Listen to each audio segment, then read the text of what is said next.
हामी यहाँ एकदम हिमालको काखमा आछौँ हैन। हेर्नुस् माथि एक डोरे हिमाल कुसुम चौडी देखिरहेछ है। यहाँ तल नदी छ है। यता पारितिर बाली छ। पुरा घना जङ्गलको बिचमा तीनवटा मात्र घर छ मेरो भाइ एकजनाको।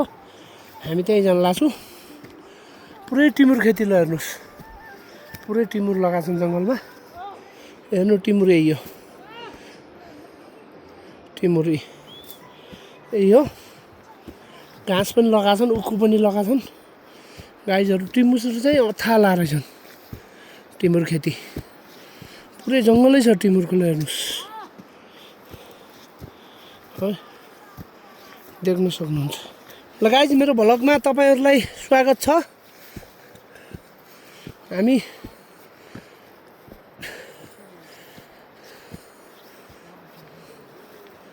गाईहरू ल देख्न सक्नुहुन्छ।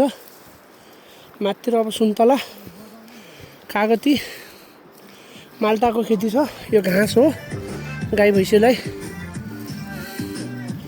हेर्न सक्नुहुन्छ। हामी यो भाइको घरमा खिर खान आएको है गाइज। खिर खान आएको।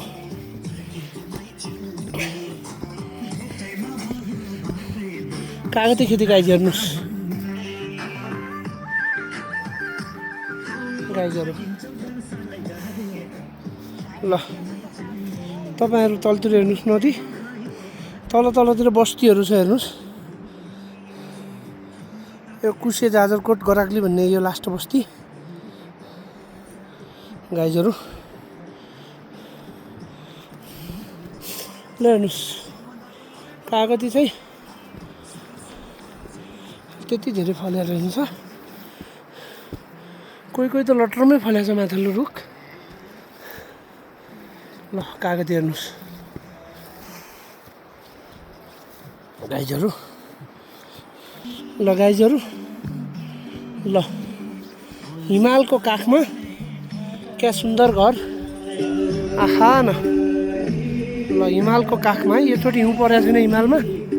यतापट्टि कागती, माल्टा, सुन्तला।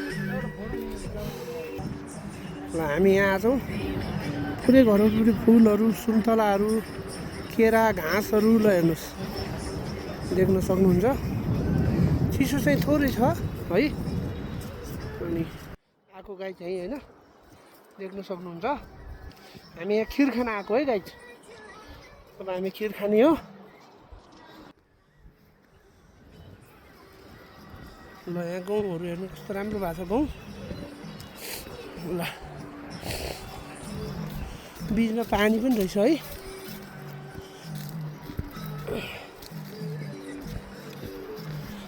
गाईहरू मौरीको घर हेर्नुहोस्। मौरीको घर, फुलहरू। ल मकैहरू हेर्नुहोस् यस्तो छ। घाँसको रुख, तल सागहरू, बारीमा फुलहरू। आहान ल हेर्नुहोस् गाईहरू। ल केटोको घर यही रहेछ। हामी घरमा पुग्यौँ। गाईहरू हामी एक्चुअली फाइनली घरमा पुग्यौँ। छ फाइनली जुम आउट। हामी पुग्यौँ। ल एकदम रमणीय रहेछ। पछाडि हेर्नु सुन्तला लटरमै छन्। हेर्नुहोस् सुन्तलाहरू। ल यता केरा बगान छ गाईहरू।